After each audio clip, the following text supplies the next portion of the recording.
po ay hinaharap namin sila sa araw ng kapahingaan, Panginoon. Ay bigyan mo pa kami ng kamatasan dito sa araw na ito. Ituon po ang aming isipan sa iyong banal na salita, Panginoon, para pagsalasuluhan namin sa araw na ito, hindi lamang sa materials na bagay at hindi po sa spiritual po na kami po mag-usap sa iyong salita, Panginoon. Babayan po kami lahat, Panginoon, na mag-ahari po sa amin ang puso at isipan, Panginoon. Ano man ang iyong mga pagkakalo sa amin sa iyong araw na salita, Panginoon, tatanggapin lang po namin, Panginoon. May naman po sa Panginoon sa pangalan ni Jesus. Amen.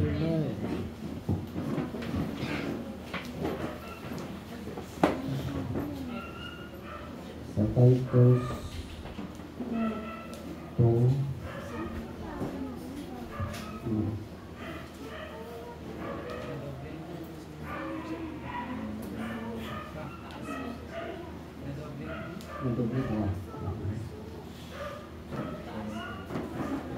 ano pa yan? Ito dito. Napindot ko yung Titus 2:5.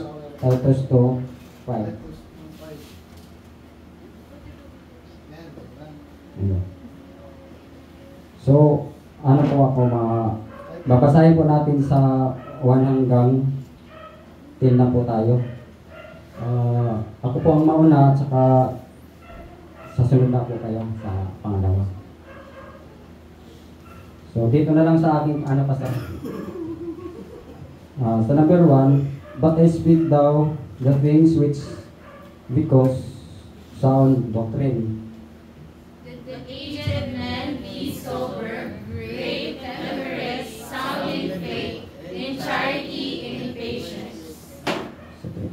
The aged woman likewise doth they be in behavior as becometh holiness, not false accusers, not given to much wine, teachers of good things. That they may teach the young women to be sober, to love their husbands, to love their... That they may teach the young women to be sober, to love their husband, to love her children, to be discreet, chaste, keepers at home, good, obedient to their own husbands, that the word of God be not blasphemed. Young men likewise exhort to sober minded. In all things, showing thyself a pattern of good works, in doctrine, showing uncorruptness, gravity, sincerity. Sound speech that cannot be condemned, that he that is of the contrary part may be ashamed, having the evil thing to see of you. exhort servants to Be obedient unto their own masters, and to teach them well in all things, not answering again. Sabay-sabay na po tayo sa 10, di ba? Sa 10 na tayo, no? Not following, but loving all good, and that being the great Spirit of God, our Savior, in all things. So, masalamat tayo sa Panginoon.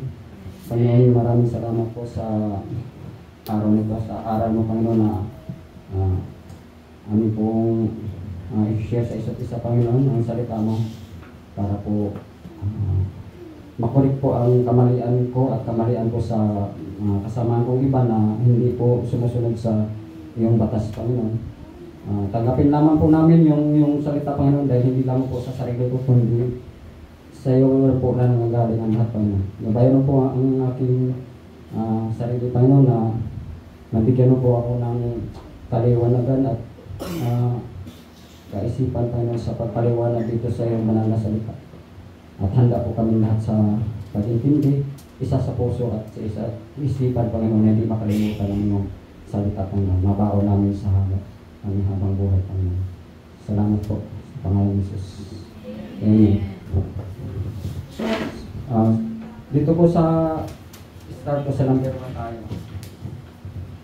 Ang ibig sabihin dito sa title nito, obedient for their own husband. So sa mga ano lang po ito, sa mga may mga asawa na except po dito yung hindi pa nag-aasawa, pero darating din kayo dito sa panahon na kayo ay nasa tamang edad na.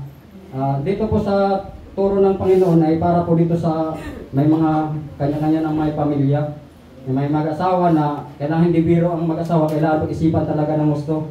Hindi pa basta-basta papasok lang sa isang bagay na ito, yung ibig sabihin ba, yung madali na ito. Hindi po kasi panghabang buhay ang pagsasama-sama natin sa asawa, sa pamilya, daming mga trials, mga trouble sa buhay na lalo na sa panahon ngayon ay naghihirap ang mundo, naghihirap ang kapaligiran kung saan tayo, tapos yung saan tayo kukuha ng pang-araw-araw na pangangailangan. So mga kabataan kasi kailangan pag-isipan muna, hindi nagmamadali.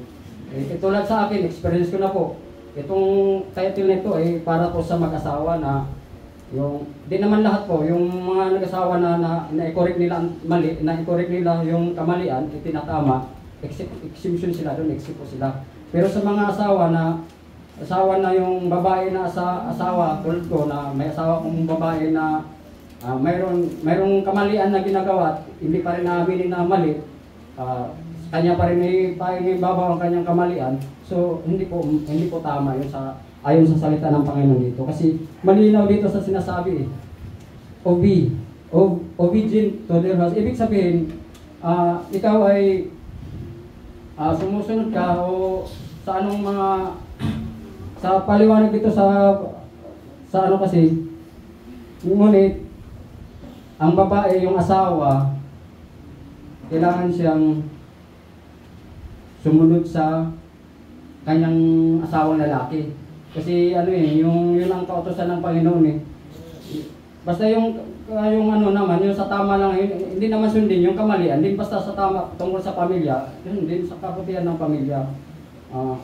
Para po dito sa mga may asawa na hindi sumusunod sa tama na pamaraan sa pamilya.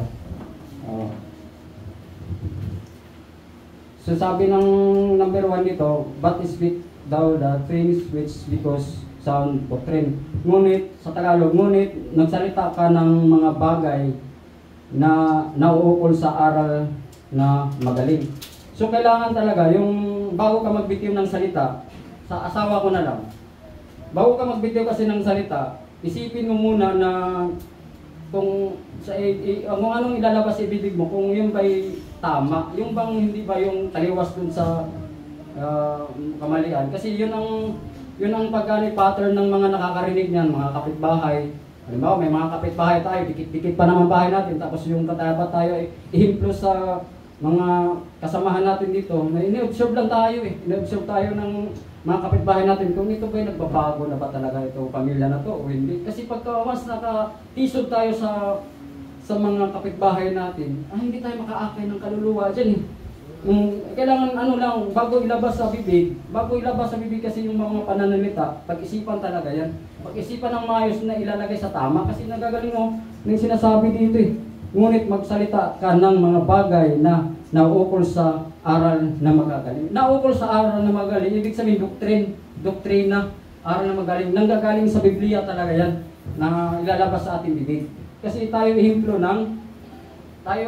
ng mga tao. Ito yung, kasi ilaw tayo ng Panginoon. Paano tayo magkakaroon tayo ng ilaw kung kadiliman, madilim naman yung dadalhin natin para dun sa mga tao, di pa rin tayo makaligtas ng kaluluwa. Kaya sa ganun na lang tulong sana na maipakita natin ang ating pag-uugali doon sa mga kapitbahay natin. Kaya ako nga, kahit tinatagayan ako doon, kahit nakita na nila na nag-church na ako, nandyan pa rin mga sa kapaligiran, mga nagiinuman. Pero ang sabi ko sa kanila, noon, ganyan ako, umiinom ako, pero sa ngayon, sorry na, hindi na talaga ako dyan, ayaw ko na. Hindi sila nakakapigil sa akin kasi binago ko yung kadiliman ko nung mga kapanahon na yun. Binago ko na, namili na ako sa dalawang bagay, sa madilim at saka sa maliwanag, yung liwanag. Kasi gusto ko na makita sa kapitbahay na maging ilaw ako doon sa kanila na kahit sa mangga lang, hindi man, kasi daming kapamaranan sa pag-aakay ng tao, yung sulwin. Isa pa yung ipapakita ang ating sarili na ano, hindi lang sa ang pinakamaganda yung magbibigay ka ng share sa salita ng Panginoon, pero isa din yun, isang bagay din yun, yung kahit may pakita yung ating physical doon sa tao na ito yung nagbago mula sa kasamaan, yung mga bagay na nagiinom ako, na bibisyo sa anumang bagay, pero hindi ako nagsapo. Yung yung inom, saka yung mga babae na yung kaibigan na sa inuman, yun ang ako nung araw pero tinalikuran ko na kasi gusto ko sa bago makikita ng pamilya ko, ang aking mga anak, na yung si Papa ay nabago na mula doon sa purisyo sa, yung ibig sabihin yung sakit sa ulo ako nung time na yun na lagi na lang doon sa barkada, mas malamang ang oras sa kaibigan kaysa pamilya. Ang pagkain namin, imbis kumikita ako ng 1,000, ang 700 nandoon doon sa bisyo sa mga kabarkadahan, ang 300 na lang nandoon. Yun lang nasuporta sa pamilya. Hindi kasya talaga yun. Hindi kasya. Kasi kukunti na lang doon sa pamilya ko kukunti na lang. Ang mas marami doon sa barkada, kaibigan. Masarap lang inom pag lalo na umiinit na yung katawan mo sa alak. Kaya masarap na lang, parang tubig na lang. Pero kinalimutan ko na, tinitiis ko, sinasakripisyo ko sa sarili ko. Para lang sa pamilya ko, naging ilaw ako sa aming kapitbahay at hindi ko sila nasuli. Pero ito na lang action ko. Yung pinapakita ko sa aking body language na hindi na ako ganung araw. Kahit tinatagalan ako, mga ilang linggo, mga ilang araw, itong araw na nakalipas. Yun, tagay ko na. Hindi na talaga ako dyan. Pakisamahan ko kayo sa ibang bagay, pero pagdating dito sa mga bisyo, talikuran ko na talaga yan, pasensya na kayo.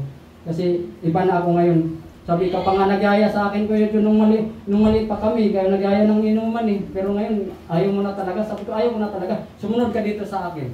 Ito yung daan na kaligtasan, itong daan natin, itong ating buhay ngayon, pangsamantala lang ito Pero hanapin mo yung kaligtasan, buhay na walang hanggan sa langit. Sabi ko sa kanila, yun ang sundin mo sa akin. Kasi nung mali man ako nung araw na dinadala kita sa mga ganyan, pero sa ngayon, tinalikuran ko na kayo, nakita ko na, tinatanto ko, maling-mali talaga yung kahinatnan sa buhay. Siya ngayon, nakikita mo ako nagbago. O, sumama ka na sa akin. Doon na tayo sa simbahan. Para makita mo talaga, iligtas ang kaluluwa mo. Iligtas ang kaluluwa sa buhay na walang hanggan. Masumpungan mo ang buhay na walang hanggan. So napalayo tayo doon Pero parang ganun ang tema Kailangan tayo doon sa sinasabi na mga bagay na naukol sa aral ng mga magagaling, sa mga doktrina. So bago, sa misis na ibalik natin, bago mag-video talaga ng salita, isipin muna, ayon sa mga salita ng Biblia, yung doon na tayo mag-pattern sa Biblia na bago maglabas na isipin mo na doon na lang sa mga panalita sa Biblia na lang ang ating ilalabas sa aking bunganga. Kasi pag naglabas ka ng salita na hindi maganda, maraming madadamay, maraming mangyayari na hindi maganda. Maraming mangyayari na hindi maganda. So, neutral lang yung isipin muna talaga.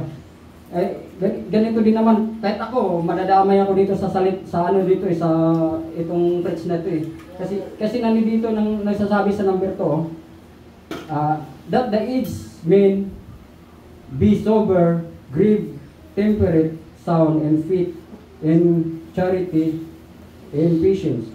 O sa Tagalog, sa mga bata pa na hindi masyado sa English din. So sa Tagalogin natin dito, nandito Ang sinasabi sa number 2, na ang matatandang lalaki ay mapagpigil sa pagtitiis. So, isa rin ako kailangan talaga, may edad na ako, kailangan mapagpigil tayo at mapagpigil ako sa akin sarili. Hindi lang yung magpipigil sa sarili. Kailangan magtitiis ano man yung mga naririnig mo sa mga bagay na hindi mo, pigilan lang para hindi tayo makasalita na mailalabas sa na hindi maganda kasi hindi tayo tinatawag na hindi sila maka-impluwensya ng tama para sa atin, kundi puro bad influence na lang ang maririnig mo. Ilalabas mo rin sa sarili mong masama yung mga hindi ka nakapagtiis hindi ka makatiis sa salita Halimbawa, may mga dapat mga masasama dapat nilalabas mo. Kailangan mapipigil at magtitiis lang, hindi mo ilalabas talaga, hindi mo ilalabas kasi nagsusunod tayo doon sa doktrina ng Panginoon eh, yung doktrina sa salita ng Panginoon. Kailangan labanan talaga, labanan yun. Labanan yung mga salita na hindi maganda. Para ang kahinatnan niyan, puro na lang maganda ang maririnig natin. Panig tayo sa puro magagandang bagay. Pagka once na maglabas talaga ng bagay na salita na masama, mapupunta talaga sa hindi maganda. Malaking mangyayaring hindi maganda sa buhay. So ganun yun eh, ganun din naman sa matatandang babae, the aged woman likewise, that they be in behavior as becoming holiness, that false accusers, not given too much wine, teachers of good things. So dito malinaw sa isang babae lamang, sa isang babae, no? Mas anuhin mo pa yung galingan mo pa ang aligaw naman ay sinasabi dito, na gayon din ang matatandang babae ay, sa Tagalog yan na ganon din ang matatandang babae ay naging magaling sa kanilang kilos. So sa mga babae mas matindi kasi mas mag-ingat ka sa kilos mo. Sa mga asawa to sa mga may mga asawa, maingat ka sa kilos mo na hindi ka pala bitangin ni paalipin man sa maraming alak. So yun naman, malayo naman sa ganun, hindi naman ang paalipin sa mga alak. Pero ang mag-iingat sa bawat kilos talaga, yung mga babae, lalo na sa mga babae, mag-iingat sa kanyang kilos para magiging din siya, yung makita din siya, influence din siya sa mga anak na gayahin din siya sa tama kasi mag-iingat. Pero kung yung kumikilos ng hindi maganda, yung masagwa ang kanyang buhay, hindi maganda, para siyang prostitute na babae, yung hindi maganda siya tingnan, basto siya tingnan. Ganon din, gagayahin din ng mga anak yan. Gagayahin ng mga anak na, mama, ganito pala, kilos ng nagdadamit pa ng pang-akit sa mga lalaki. Tapos baka may may lalaki pa ito o hindi ko lang parang ganun ba? Iwasan talaga yan, iwasan kasi yan ang tukso, yan ang hindi magandang pagkikilos. Gayahin din kasi yan sa mga bata hanggang lumaki. Gayahin yan sa mga kabataan kasi siya yung sinalamin ng mga anak eh. Kailangan talaga, ang babae na talaga, yan ihimpo sa mga bata sa bahay, at saka yung tatay. Kasi yung tatay, isa pa yun number 1 ng tatay talaga na magbigay ng influence sa mga anak. Tapos pangalawa yung asawa, magbibigay din ng magandang influence sa mga anak para ang kahinatnan talaga magandang buhay, maglingkod sa Panginoon, matalikuran ang masama. Napanig doon sa tama, napanig ang mga bata sa tama, ang pamilya masaya. Masaya ang pamilya kasi ang resulta maging mabuti, maging masaya eh. Sa ipanig mo ang tama sa Panginoon. Doon lang tayo mag-base sa salita ng Panginoon. Huwag na tayong lalayo doon, huwag na tayong liligaw doon kasi pagka hindi tayo magbase sa salita ng Panginoon, wala tayo, maliligaw tayo. Hindi ka, tulad sa driver, pagka ikaw ay magaling akong magmaneho kasi kaya ko nang patakbo ng kalayo eh. Pero pagka payabang-yabang pasigsag-sigsag ka ngayon, malimit ang aksidente doon, disgrasya. Kasi confidence ka sa sarili mo na magaling ka, kaya mong likuin ang hindi dapat ka lumiko doon eh. So, kasi magaling nga, pero malimit ang disgrasya doon kaysa yung dumiretso ka na lang ng patakbo kahit tama lang ang bilis mo. Pagka may mga loko-loko dyan na businahan mo, warningan mo, tabi yan kasi nasa tamang linya ka, hindi siya nag-overtake sa tamang daan mo eh. Businahan mo, hindi masama ba kasi warning yan sa tulad sa spiritual na naglingkod tayo sa Panginoon. Warningan natin yung tao na yung landas hindi tama yung landas mo eh. Warning sa salita ng Panginoon, hindi yung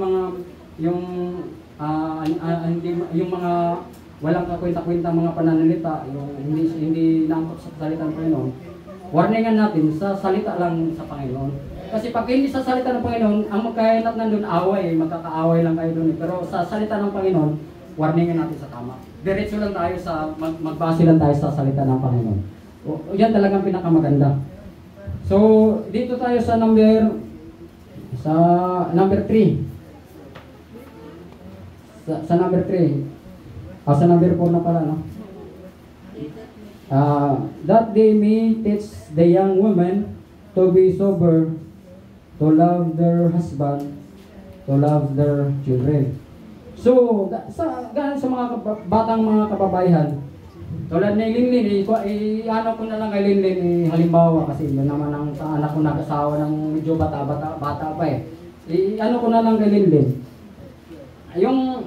Yung sinasabi dito, that they may teach the young woman. So, ang nanay talaga, magtuturo ka doon sa bata mong anak na may asawa na rin. So, ganun kasi salaminan yan eh. Sa salaminan talaga yan eh. Ituro mo tama, hindi yung mali. Kasi pagka mali talaga, dadalhin sa mali din ng anak yan. Magkakaroon sila ng sariling pamilya, dadalhin din yung tinatawag na ano yan eh. Course yan eh. Sumpa yan sa pagkahabang buhay mo na masama, ang yung ginagawa. Dali sa anak din yan eh. Manamana yan eh. Manamana yan. Kaya pero kung kaayusan ng pagdala, yung talagang magandang pagkikilos mo, magandang pagpasunod, dadalhin din sa anak. Example ko na lang kanina kasi yung pinakabata na may pamilya eh, sa akin. So sinasabi dito, sa Tagalogin natin, sa mga kabataan din, upang kanilang maturuan ang mga babaeng may kabataan na magsiibig sa kanilang asawa, magsiibig sa kanilang mga anak na nagpakahinahon. So nandun pa rin yung mga pagkahinahon. Kailang magpakahinahon lang ang mga puso natin ng gumanon, yung sasabog. Magpakahinahon lang tayo kasi magandang resulta dyan pag natin aralin talaga yan. Kasi ako, inaamin ko rin naman medyo mapusok din ang sarili ko. Pero talagang hindi naman kagad-agad makuha sa isang basis lang. Yung unti-unti lang lalong lagi na tayo nito sa church. Yan ang practice sa atin talaga na huwag singhal, sabi ni brother. Huwag kang singhal naman na nagita. Kasi isang yung talaga hindi maganda ang dating dun eh. Wicked. Parang wicked pa rin ang resulta. Mga luko-luko pa rin ng mga ganun mga tao. Pero kaya dito naman, ito spiritual na gamot ito sa Panginoon yung nandito tayo sa church.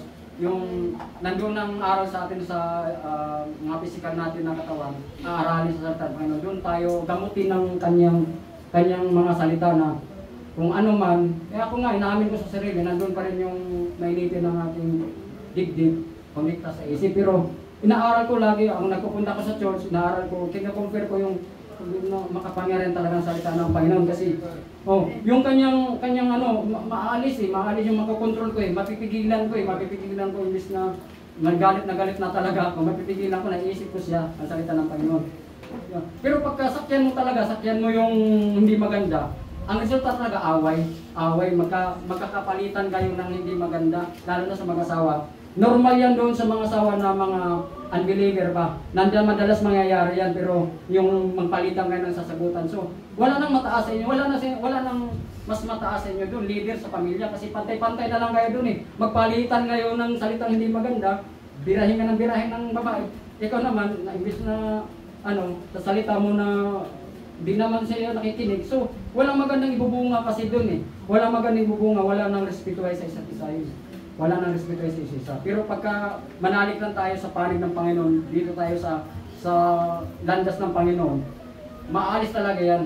Hindi naman mabigla-bigla yan, hindi naman lahat tayo mabibigla-bigla nating alisin yan. Pero unti-unti lang talaga yan, unti-unti siyang mawawala sa atin, makakalimutan talaga yan, mawawala. Lalo na sa mga nagbabalak na mag-asawa. Huwag talagang agad-agad kayong mag-asawa, kaya ko na to. Hindi masarap na sa umpisa, pero pagka tumagal na yan, habang tumagal na yan, lalo ang problema kasi patong-patong na eh.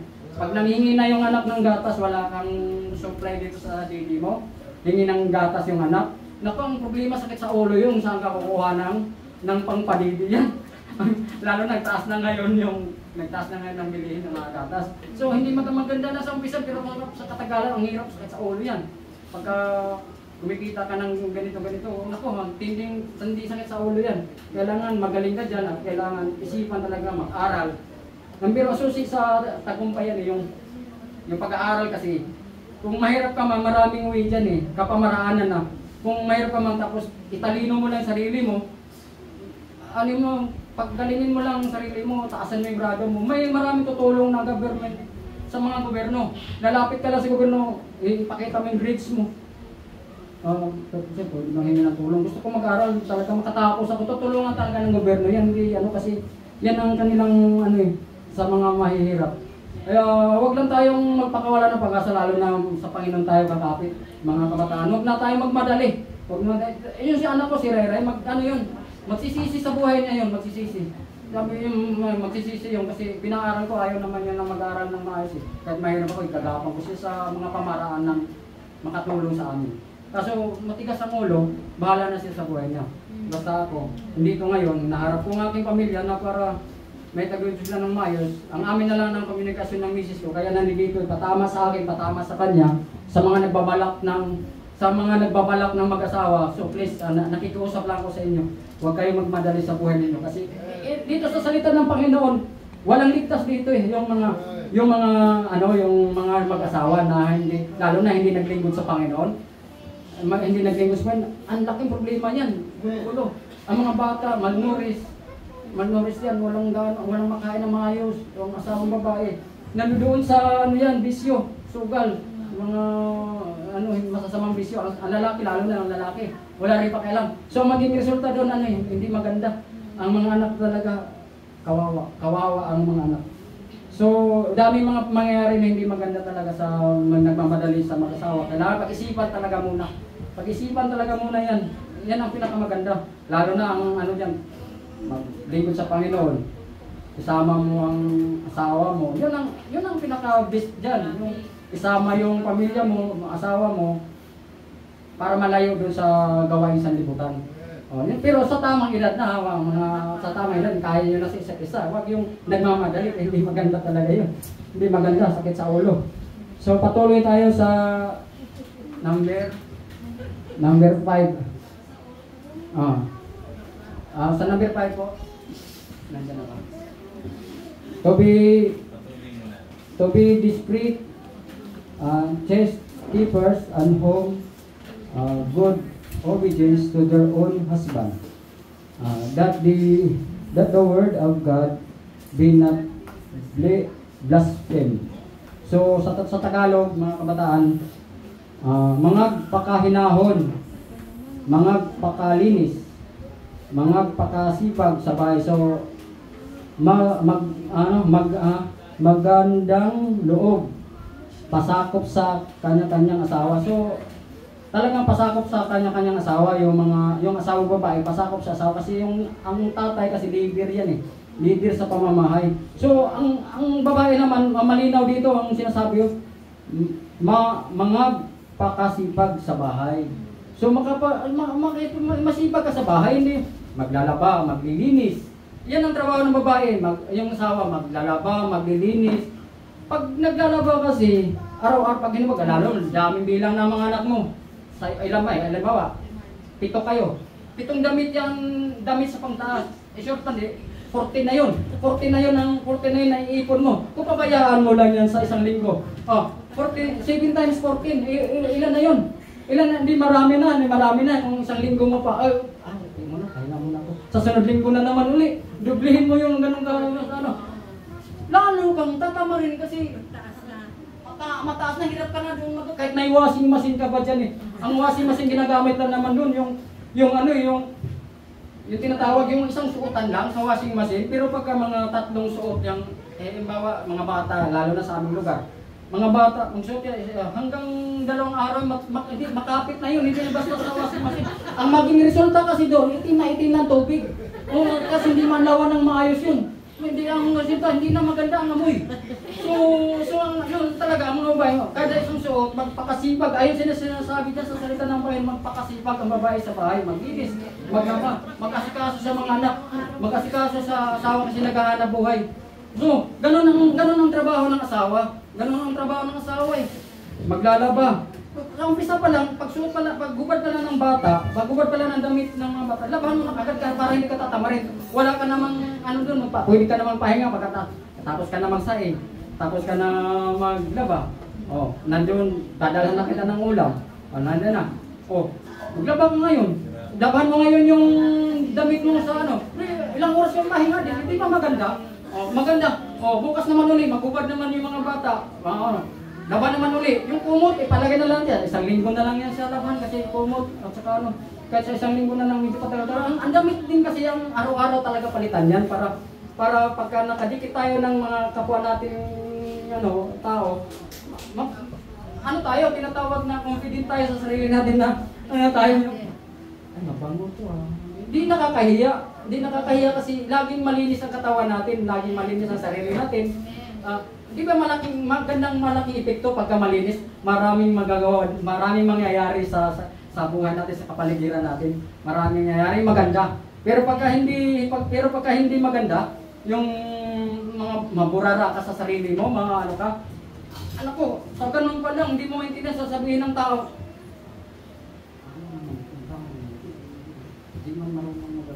Hindi maganda ang dating, saan ba mamili ka doon, sa tama o sa mali? Sa magaling ka maglinis sa sarili mo o marunong ka maglinis o doon ka sa hindi pabayaan mo lang, patambakin ko lang yan. Ayan na lang yan dyan.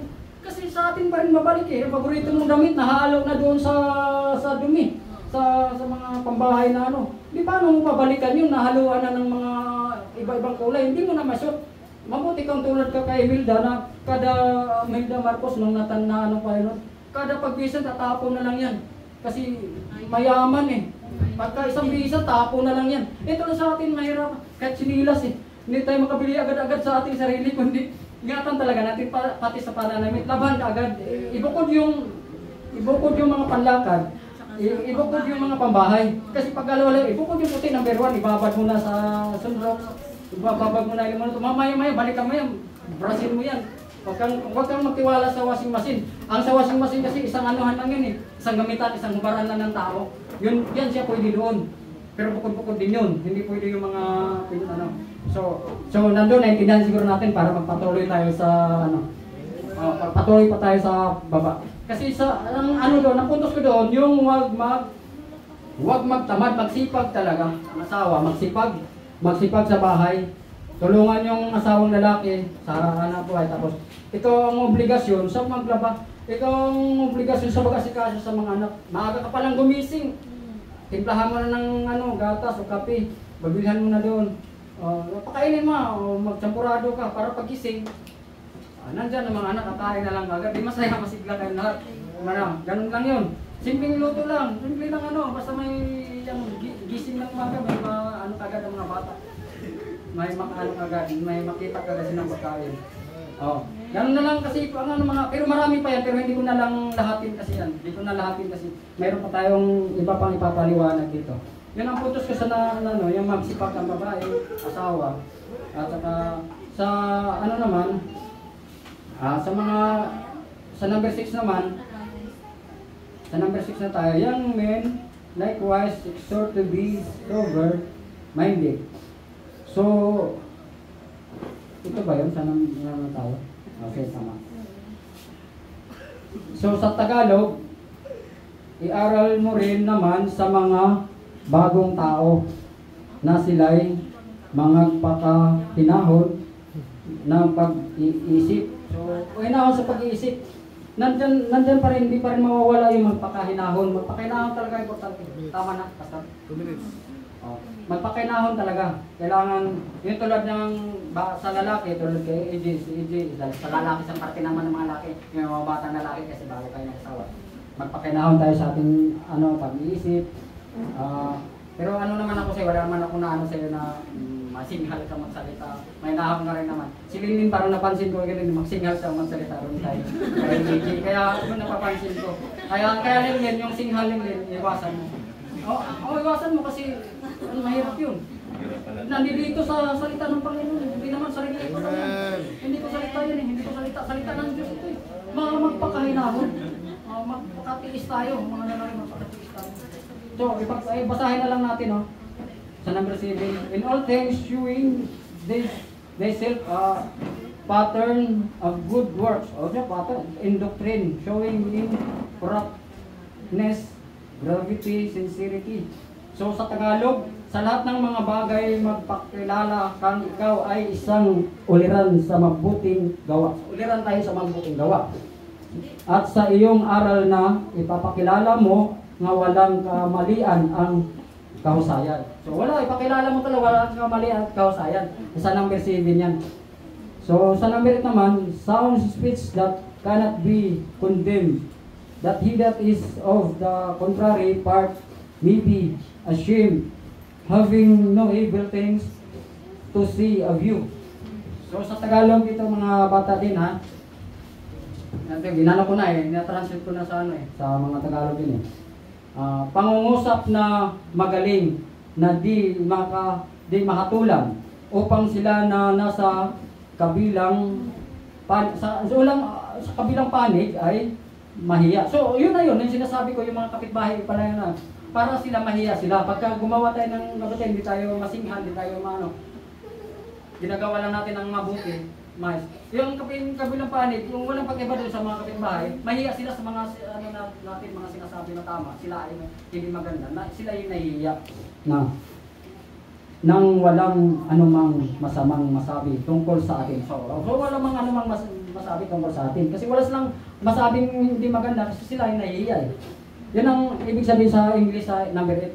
So patuloy natin sa 9. Exhort servants to be obedient unto their own masters, and to please them will in all things, not answering again.